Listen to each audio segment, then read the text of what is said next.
Bien, vamos a resumir las preguntas de los diferentes integrantes. Y a ver, adelante entonces, Lea, las preguntas que hiciste favor de presentar. Claro. En el capítulo 4, versículo 11 dice: y se acercaron ustedes y se pararon debajo del monte. Y el monte ardía en fuego hasta el corazón del cielo e imperaba la oscuridad, había nubes y niebla.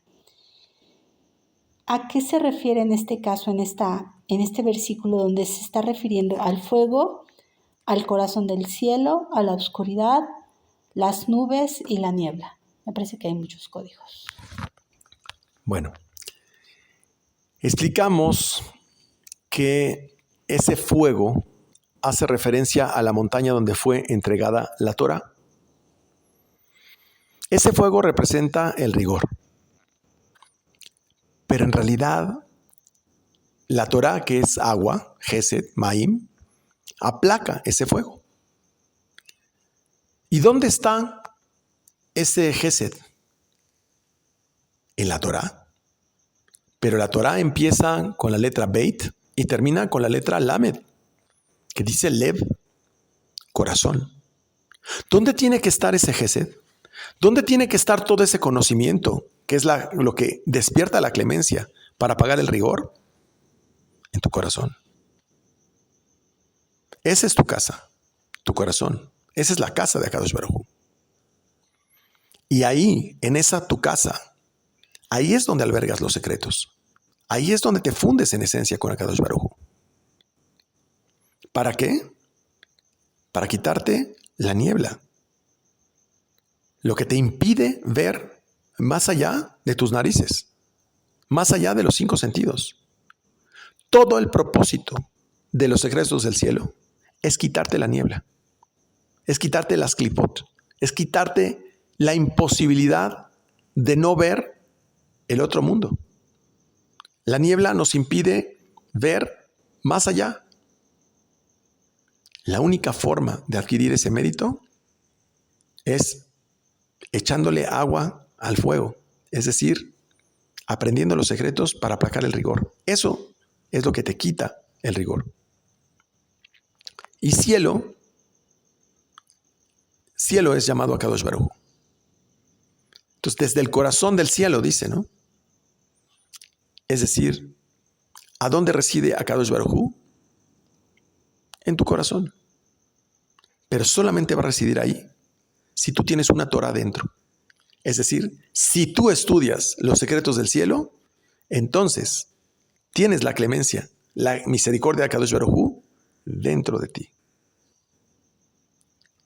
Es una forma literal de expresar lo que ya dijimos dentro de la parasha. ¿Qué más?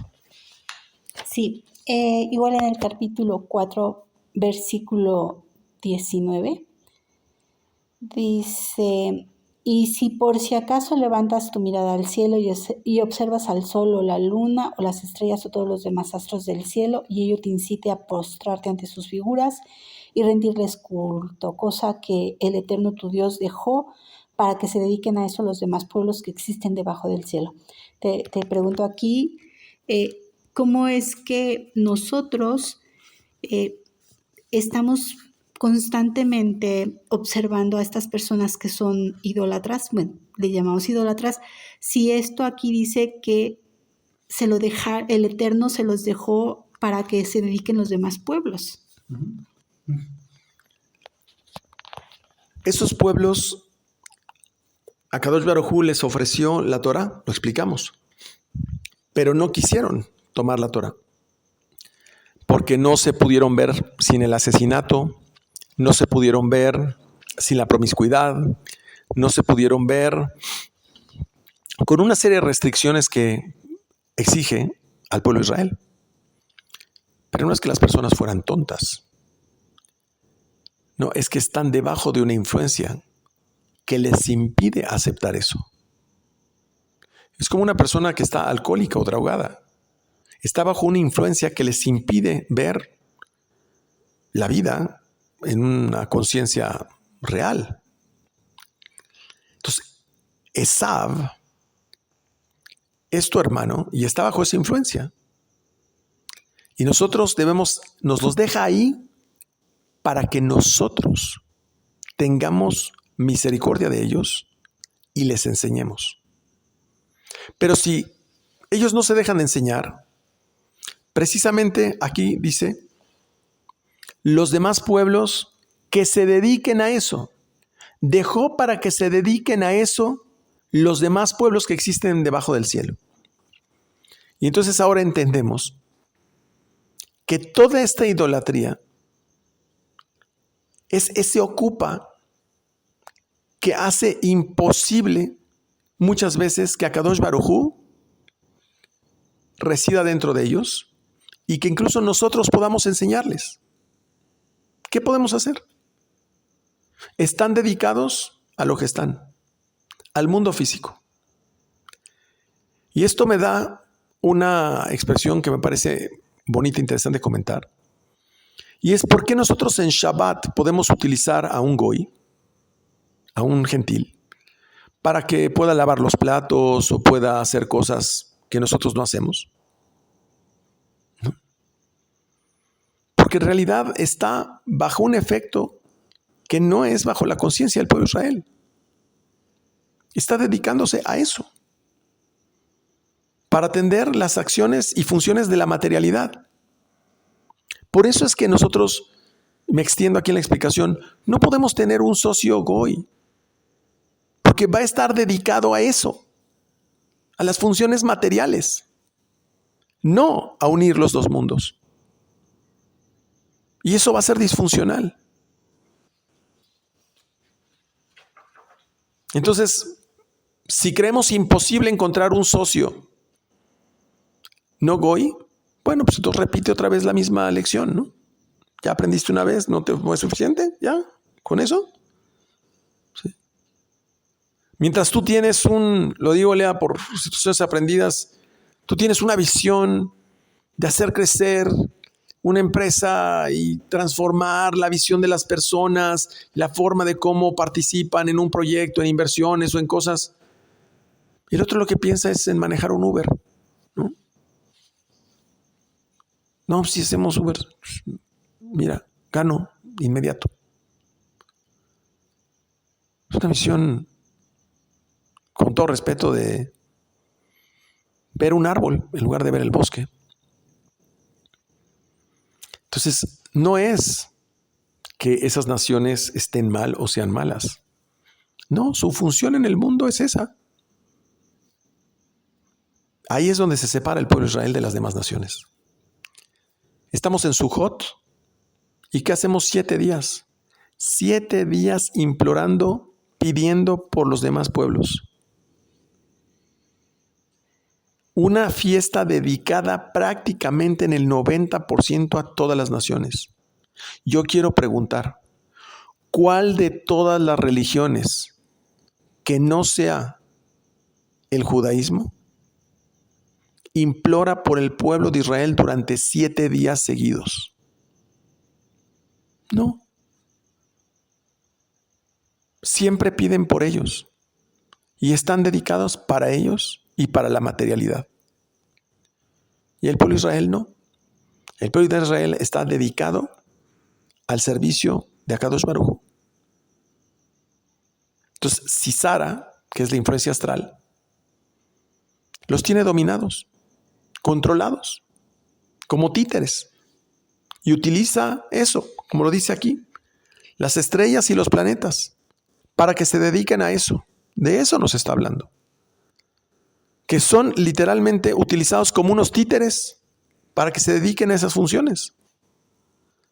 Porque aquel que no se consagra a los secretos del cielo, al Zohar, está literalmente dedicado a eso, a puras funciones materiales. Y ya sabemos que el que tiene una percepción exclusivamente del sentido femenino es un animal que piensa en comer, reproducirse, crecer y morir. Esas son las funciones, ¿no?, del ser humano, así lo dicen en la escuela, ¿no? En la escuela nunca le enseñan a los niños, tu función como ser humano es inspirar, meditar, transformar y trascender. No. Le dicen, tu función como ser humano, el ser humano es un ser que crece, nace, crece, se reproduce y muere. Y ahí alguien tiene que levantar la mano y decir, maestra, yo no soy perro. Yo me inspiro. Yo medito. Yo transformo. Y yo trasciendo. Yo soy otra cosa, no una vaca. ¿Pero qué es lo que hacen los demás? Eso, sus funciones. Siguiente pregunta. Sí, en el capítulo 4, versículo 22, dice, bueno, desde el 21 dice, y se enfadó Dios conmigo entonces por causa de ustedes, y juró que no iba yo a cruzar el Jordán y que no ingresaría a la nueva tierra buena que el Eterno vuestro Dios les otorga a ustedes como legado, porque yo moriré en esta parte de la tierra y no habré de cruzar el río Jordán, pero ustedes sí tendrán la suerte de cruzar y heredarán la preciosa tierra prometida. Aquí lo que me llamó la atención fue la palabra suerte, porque se supone que la suerte no existe, y que pues todos los que estaban ahí deberían de tener un mérito para poder cruzar a la tierra prometida. Sabemos que la suerte no existe, no utiliza la palabra tzlaja, pero utiliza la palabra virishtem. Entonces, la suerte no es en realidad la suerte, es la situación en la que están ustedes. ¿Sí? A eso se refiere. No es la traducción atzlaja, no es suerte. Porque no existe mazal para el pueblo de Israel. Es decir, no existe influencia astral, ni existe suerte para el pueblo de Israel. Sino la suerte es, esta es la suerte. La suerte es que Akadosh Baruj Hu te ponga en el momento correcto, con la persona correcta, en el lugar correcto. Por eso explicamos esa parte del Sefer Yestira. En el lugar correcto, en el tiempo correcto y con la persona correcta. Ahí lo explicamos. ¿Qué más? Dice,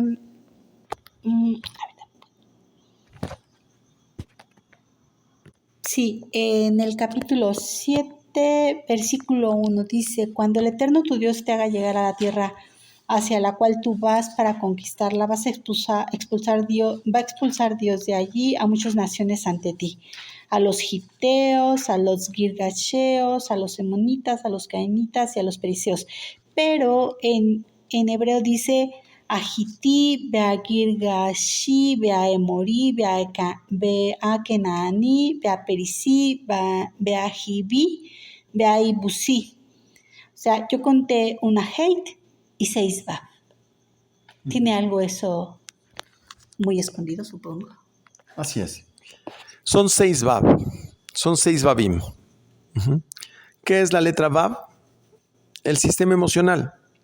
Cada uno de estos pueblos en realidad representan el sistema emocional y toda la parte del nivel de Yetzirah, que son todas las correcciones que tenemos que hacer a nivel del sistema emocional.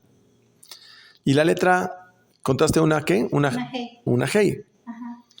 Entonces, todos estos pueblos están conectados al sistema emocional y representa esa Hei que tú pusiste a nivel de Malhut. Es decir, lo que nos aterriza a través de la parte de nuestro plano femenino a la Hei de Malhut. Todos estos pueblos representan cualidades del sentido femenino. Y es muy buena la observación. Cualidades del sentido femenino. Es decir, conectados a la materialidad. Por eso el pueblo de Israel tiene que vencer a los Ahití, a Girgashi, a Amorí, a Kenaní, a Perizí, a Jibí, a Ibusí. ¿Okay? Tiene que dominar eso. Es decir, romper esa conexión horizontal y la conexión con el sentido femenino. Decimos, gracias a Kadosh Baruj Hu, que no me hiciste mujer. No es que no me hiciste mujer, que no me conectaste con mi sentido femenino. Es decir, que me alejas del sentido de la pura materialidad. Okay. Si te pones a analizar, pues quiénes eran los emoritas, los giteos y cada uno, te vas a dar cuenta que existe puro sentido femenino en esos pueblos. Sí. Vale. Listo. A ver, entonces, si me repites la pregunta que nos dejaron de otro de los participantes que ya no pudo estar presente en este momento. Por favor, adelante. Sí, nos preguntaba el capítulo 4, versículo 20, dice, en tanto que a ustedes Dios los escogió y los liberó del crisol de hierro de Egipto para que seáis para él su pueblo legatario como lo eres hoy. Preguntaba a qué se refería con con que los liberó del crisol de hierro de Egipto y lo de su pueblo legatario. Sí. Vamos a explicar. A ver, el crisol, lo explica aquí incluso Rashi, es un recipiente hondo y cóncavo, el cual se lleva a altas temperaturas. Se forjan y purifican de sus resabios los objetos de metal. Y esta es la definición que utiliza Moshe para referirse al exilio y la esclavitud que sufrió Israel en Egipto. Entonces, ¿qué hizo Akadosh Baruj Hu? Los libró de un lugar de sufrimiento que es Egipto, de una jaula que te tiene encerrado en un cuerpo y que te tiene sufriendo. Cualquier persona que vinieran del banco, ¿no? Y que le dijeran, mira, me debes mucho dinero, venimos a cobrar. Imagínate que en ese momento se sale de su cuerpo y el cuerpo cae muerto al piso. ¿Qué haría el del banco? Ya se murió. ¿Ahora quién le cobro? Ya no hay a dónde cobrar. Es una ilusión. Es una ilusión. Imagínate que tú pudieras cambiarte de cuerpo y le vienen a cobrar al otro. Y ya no estás ahí. Ya no te afecta. Esa es una forma didáctica para representar lo que es salir del cuerpo. Salir de ese crisol. Salir de esa jaula. ¿Y cómo es que salió de esa jaula? Para hacer su legado. El pueblo de Israel, dijimos, que a Akadosh Baruj Hu incluso le consiente en sus cortocircuitos. No quiere decir que los provoquen, ¿verdad? Porque es el embajador de Akadosh Baruj Hu. Es su legado. El pueblo de Israel tiene una gran ventaja con Akadosh Baruj Hu. Por eso es un pueblo muy único. Por eso le quiere mucho. Porque es el mecanismo mediante el cual Akadosh Baruj Hu se fusiona en uno con ese pueblo. Y mediante ese pueblo es su vehículo mediante el cual puede traer verajá al mundo. Si el pueblo de Israel es destruido, Akadosh Baruj Hu ya no podría traer verajá al mundo. Tendrá que construir un nuevo pueblo. Por eso nunca le dice, cuando cometen el becerro de oro, le dice, voy a destruir este pueblo, Moshe, ya me tienen harto, y voy a construir uno nuevo a partir de tu simiente. Pero no le dice, ya se va a acabar la historia. No le dice, tengo que construir uno nuevo. Uno nuevo de tu simiente, es decir, uno que sí salga del lado derecho, no de los hijos de Caín. Entonces, el pueblo de Israel es su legado. Pero el pueblo de Israel tiende a caer en una serie de errores. Y precisamente, Moshe lo que hizo fue purificarlos, rectificarlos de todos esos errores. Por eso nos explica bellísimo, ¿no? Esa última explicación que di. Lo que hace Moshe es evitar las clipot. Ora por evitar las clipot del pueblo de Israel, para que no caigan en errores. Eso es lo que hace Moshe. A ver, adelante, otra pregunta que nos dejaron. Sí, preguntaban en el capítulo 5, versículo 22, dice, pero ahora, ¿por qué arriesgarnos a morir consumidos por este gran fuego? Pues si seguimos oyendo la voz de nuestro Dios un poco más, moriremos. Sí, es una muy buena pregunta. Akadosh Baruj Hu está entregando la Torá a Moshe en el monte Sinaí.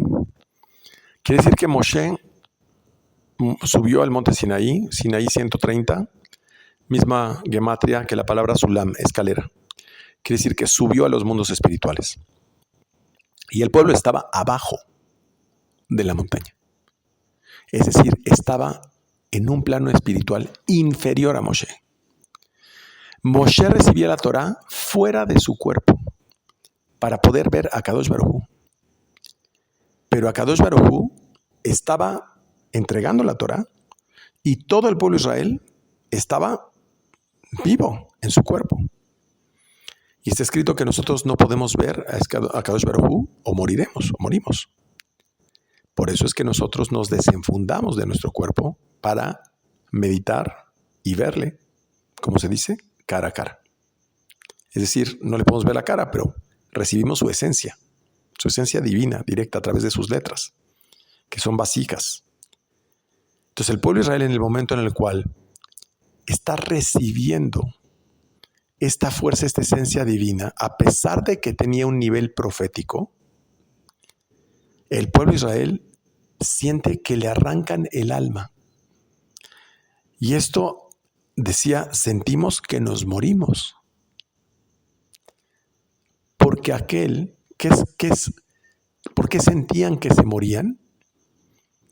Porque es percibir toda la misericordia pura. El alma, en cuanto siente la misericordia pura de Akadosh Baruj Hu, se despega y se quiere salir del cuerpo y se quiere pegar a esa fuerza. Por lo tanto, la única forma en que nosotros podemos adquirir la misericordia en nosotros es cuando nosotros nos desenfundamos de nuestro cuerpo y precisamente adquirimos esa esencia para meterla dentro de nosotros. Pero si nosotros no lo hacemos así, sentimos literalmente como una raíz que nos morimos. ¿Por qué? Porque estaban apegados a su cuerpo. Todavía estaban apegados a su materialidad. Por eso Moshe no sentía que se moría.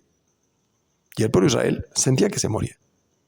Esa es la gran diferencia entre el gran cabalista, que está totalmente desapegado de la inteligencia de su cuerpo, y aquel que sí sube a un nivel, pero sigue apegado a su cuerpo. Lo explicamos también en la parashá.